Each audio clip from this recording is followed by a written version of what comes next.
سنة 2011 بيقف شاب قدام مكنة صرف آلي وياخد منها فلوس زي ما هو عايز من غير حساب ولا دين عليه، وده كله بسبب ثغرة بسيطة في سيستم البنك بيكتشفها وهو سكران، فبتحوله من منتهى الفقر إلى مليونير. لحد ما بيجي يوم على صاحبنا وبيعمل حاجات مجنونة ويبتدي يصرف ببذخ وبكل جنون، وبيعمل حاجات مجنونة ما كانتش متوقعة، فلوس جايه له من الهوا. ايه اللي حصل مع صاحبنا وازاي عرف الثغرة دي؟ ده اللي هنعرفه من خلال الحلقة. انا مسعد الصغير. فكرة محتواي ان اقدم لك قصة وثائقية احاول ان اسليك وابسطك بيها، وانت ان شاء الله مش هتبخل عليا باللايك والاشتراك. فيلا مش هطول عليك، حضر مشروبك اللي تحبه وحصلني علشان النهارده الكلام ممتع يا صديقي. فيلا بسم الله نبدأ.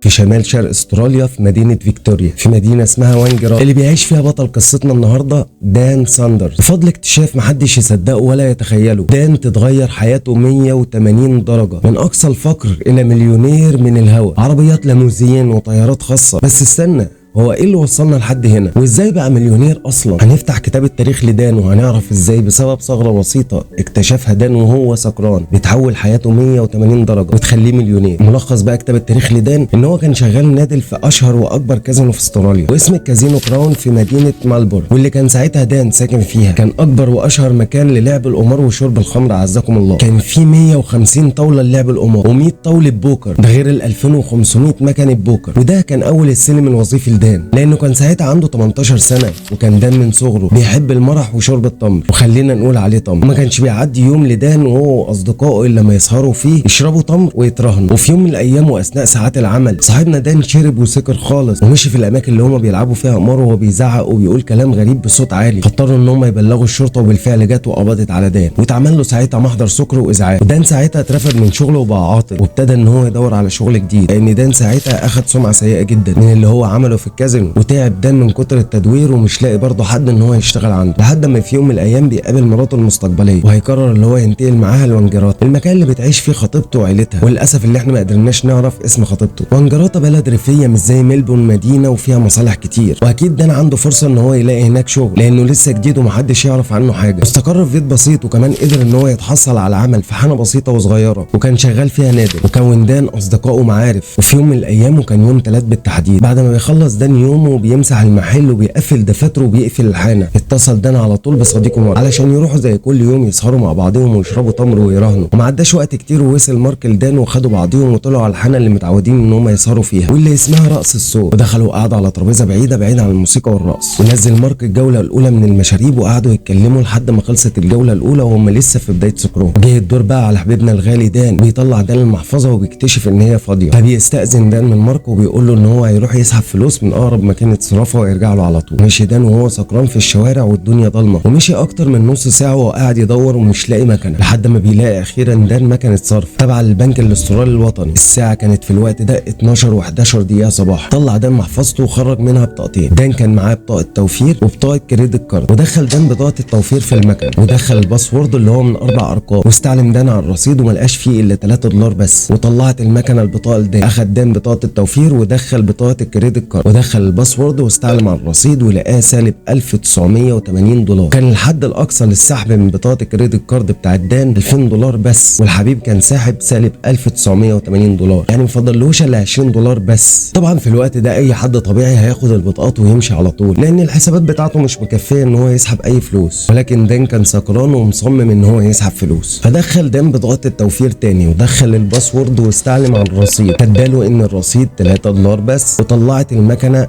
بطاقه التوفير.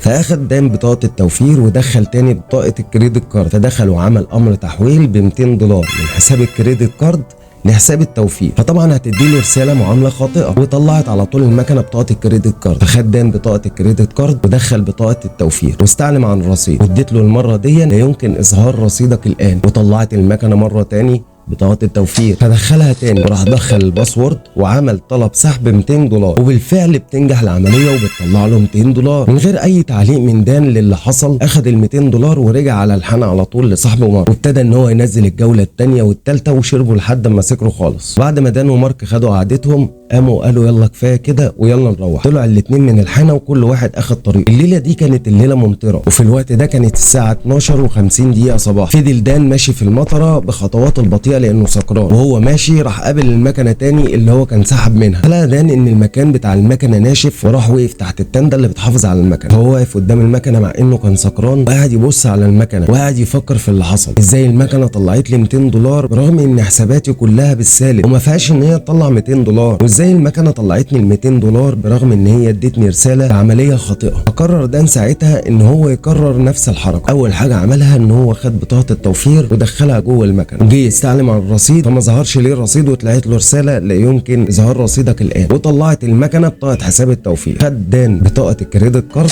ودخلها في المكنه، ومره تانية بيحول 200 دولار من حساب الكريدت كارد لحساب التوفير، وطلعت له نفس الرساله معامله خاطئه. وطلعت المكنه تلقائيا طبعا بطاقه الكريدت كارد. فمره تانية بيدخل دان بطاقه حساب التوفير جوه المكنه، فنفس النظام بيستعلم عن الرصيد فادت له رساله بعدم اظهار رصيدك الان. فعلى طول راح على امر السحب وطلب سحب 200 دولار، ومره تانية بتطلع له المكنه ال 200 دولار. الله، ازاي ده؟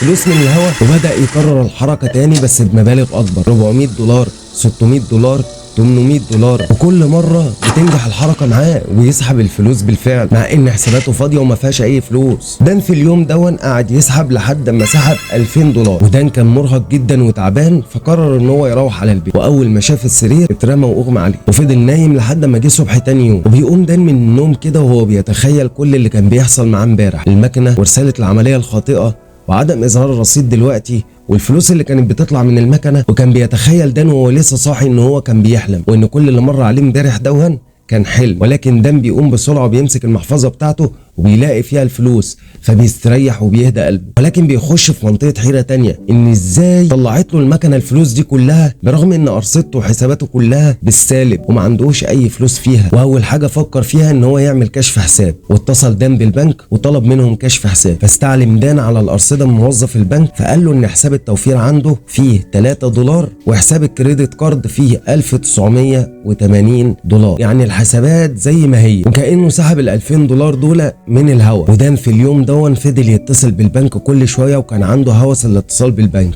فكل شويه يتصل ويستعلم عن الرصيد، فيقولوا له ان حساب التوفير فيه 3 دولار وحساب الكريدت كارد فيه سالب 1980 دولار. وفضل دان يتصل بالبنك لحد ما خلص اليوم وهو على نفس الارصده، ان رصيد التوفير فيه 3 دولار، رصيد الكريدت كارد فيه سالب 1980 دولار. وفي صباح اليوم الثاني كده عدى على العمليات بتاعه التحويل والسحب 24 ساعة. فصحي دان الصبح الساعة 7، وأول حاجة عملها إن هو اتصل بالبنك. والمفاجأة بقى كانت في المكالمة دي، إن حساب التوفير بتاعه بقى سالب 1997، وحساب الكريدت كارد كان زي ما هو سالب 1980 دولار. يعني معنى كده إن السيستم صحح نفسه، والفلوس اللي سحبها دان بالليل السيستم حولها بالسالب وأصبحت دين عليه للبنك. والشيء الغريب اللي اكتشفه دان إن في كشف الحساب بتاع الكريدت كارد ما ظهرش فيه أي تحويلات تماما. السيستم ما شافش خالص التحويلات ديت اللي حصلت من حساب الكريدت كارد لحساب التوفير، وكل اللي ظهر في كشف الحساب هو ال 2000 دولار اللي هو سحبهم واللي اصبحوا عنده في حسابه بالسالب. ولانه كان عنده 3 دولار في حساب التوفير فاصبح اللي عنده سالب 1997 دولار بس، لان ال3 دولار اتسددوا من ضمن الحساب. واما كشف حساب الكريدت كارد فهو مش ظاهر عليه اي تحويلات ولا اي سحوبات. فالنظام واقف على سحب الفلوس بس، يعني النظام ما يعرفش منين الفلوس اللي هو سحبها دي. هو شايف ان هو سحب فقط 2000 دولار، ولكن هو مش شايف منين الفلوس دي جات له، لان من الطبيعي ان اي حساب ما فيهوش فلوس ما بنقدرش نسحب من عليه. يعني ما يبقاش حد عنده حساب ويلاقي نفسه بيسحب من عليه ويديله بالسالب، لانه بالطبيعي هو مش حساب مدين زي الكريدت كارد تقدر تسحب منها وتبقى بالسالب. كان بعد ما عرف حساب التوفير ان هو بقى بالسالب، بدل ما يرجع الفلوس البنك ابتدى ان هو يتصرف في الفلوس، وابتدى يجيب كل حاجه هو كان محتاجها. اول حاجه نزل اشتراها وهي ثلاجه للمطبخ، وملاها كمان بخزين لشهر قدام. وابتدى ده ان هو يتصل باصحابه ويعزمهم في الحانه الصغيره اللي هو شغال فيها، وكل يوم بقى يعزمهم على حسابه ويصرف من الفلوس لحد اما خلصت معاه الفلوس ومبقاش معاه الا 300 دولار بس. ساعتها ده فكر فكره غبيه شويه، ان هو يستخدم ال 300 جنيه دول في القمار، فيرجع ال 2000 جنيه اللي هو خدهم من البنك فيحطهم تاني، ويا دار ما دخلك شر. وكان الحانه اللي شغال فيها دان متعاقده مع شركه مراهنات كبيره جدا، يعتبر اكبر شركه مراهنات في استراليا كلها اللي هي TAB. وحط دان الفلوس اللي اتبقت معاه 300 دولار في مراهنه على الخيول في موقع TAB، ورجع تاني دان مفلس، ورجع ساعتها للبيت ومفيش في جيبه ولا فلس واحد. ده غير ان هو بقى عليه دين للبنك ب 1997 دولار. وهو قاعد دان في بيته قاعد يفكر في المشكله دي وازاي هو هيسدد الفلوس دي ومنين. وجاب دان ورقه وقلم وقعد يفكر في كل اللي حصل ساعه سحب سحبه من المكنه، وقعد يحلل بعض الامور لان دان كان بيحب جدا التقنيه وبيحب جدا التكنولوجيا وبيحب يفسر الامور، وقعد يفكر في الاوقات اللي هو كشف فيها عن الحساب والرصيد كان ساعتها قد ايه، وقدر يعرف من خلال كشف الحساب ان المكنه بتقدر تعمل التحويلات دي من بدايه الساعه 12 بعد نص الليل. بعد معادلات كتيره قرر دان ان هو يروح يعمل نفس معاملات السحب بس يكون بعد الساعه 12. فعلا دان بعد ما خلص شغله طلع بالليل على نفس المكنه اللي سحب منها المره اللي فاتت، فعمل دان نفس العمليات اللي فاتت، طلع بطاقه التوفير ودخلها في المكنه وعمل استعلام على الرصيد فطلعت له فعلا سالب 1997 دولار، وطلعت البطاقه على طول. فخد دان البطاقه ودخل بطاقه الكريدت كارد. طبعا احنا عارفين رصيد البطاقه بتاعت الكريدت كارد كان 1980 وهي كانت زي ما هي. حول دان نفس الحركه ولكن المره دي ب 1000 دولار، دخل دان تحويل 1000 دولار وده اسمه وطلعت له طبعا رساله عمليه خاطئه وطلعت المكنه البطاقه، وراح خد دان بطاقه الكريدت كارد ودخل بطاقه التوفير واستعلم عن الرصيد. والمفاجاه ان ظهر الرصيد المره دي قدامه، والرصيد ظهر قدامه ساعتها سالب 997 دولار. يعني معنى كده ان ال 1000 جنيه اللي حولها من حساب الكريدت كارد راحت لحساب التوفير وسدت 1000 جنيه من عليه، وراح دان رجع تاني لحساب الكريدت كارد وحول 1000 دولار تاني غيرهم ودخل بطاقه التوفير واستعلم عن الرصيد، فاداله ان الحساب فيه 3 دولار بس ورجع الرصيد تاني زي ما كان. انا بحاول اشرح لكم بالتفصيل لان الموضوع فيه لخبطه شويه، لو ما حكيتوش كده مش هنفهمه. وبكده وبكل بساطه قدر دان ان هو يدفع كل الدين اللي عليه، وقال بقى خليني انا اسحب فلوس تاني ليه، فراح لحساب الكريدت كارد وحول من حساب الكريدت كارد 2000 دولار لحساب التوفير، واديت له طبعا الرساله المعتاده عمليه خاطئه، ودخل على حساب التوفير ولقى ان هو فيه 2003 دولار وراح سحب ال 2000 دولار اللي هو حولها، وبكده يرجع الحساب تاني ان هو فيه 3 دولار بس. ورجع دان للبيت لتاني مره وفي محفظته 2000 دولار من الهوا، وهو كان عنده علم ان السيستم هيرجع يصحح نفسه ويرجع بسالب 4000، ولكن هو عاوز يعرف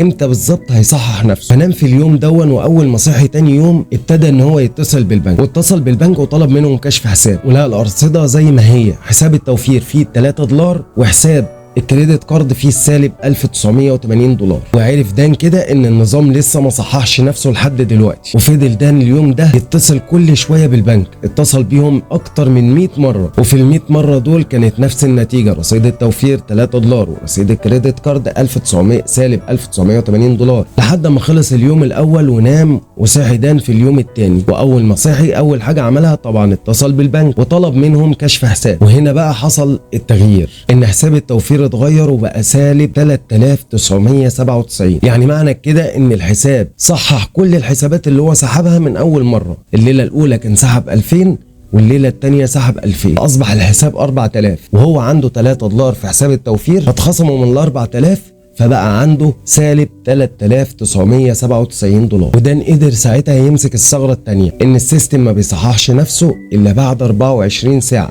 مش من اول ما بيسحب الفلوس، ودي كانت فرصه لدان ان هو يرجع رصيده قبل ما السيستم يعالج نفسه من تاني، وبالذات ان حساب الكريدت كارد ما بيبانش فيه اي تحويلات. فالمعادله اللي طلع بيها دان ان المكنه بتاعت البنك من اول الساعه 12 بتخش في وضع الاستعداد وبتنقطع تماما عن سيستم البنك، بمعنى ان سيستم البنك ما بيشوفش المكنه في الوقت دوت، فيقدر دان ان هو يعمل تحويلات من حساب الكريدت كارد من غير ما يشوف سيستم البنك نهائي، والمكنه هتنفذ طلبه. ولكن في حساب التوفير هيسحب دان الفلوس في الوقت ده والسيستم مش هيعارضه، ولكن بعد 24 ساعه هيرجع السيستم يعدل نفسه تلقائي فيبين الرصيد اللي سحبه دان من على حساب التوفير، وبتفضل ساعة كاملة في الوضع ده من الساعة 12 لحد الساعة 1 بعد نص الليل. الثغرة دي هي اللي خلت دان يقدر يسحب الفلوس بالطريقة دي ويعوض على السيستم، ولكن ما ينفعش ان هو يسيب يوم، بمعنى ان هو يسحب النهاردة ويجي تاني يوم يعوض سحب امبارح. ازاي ده يحصل؟ مثلا دان لو حب يسحب النهاردة 2000 جنيه قبل ما ال 2000 دولار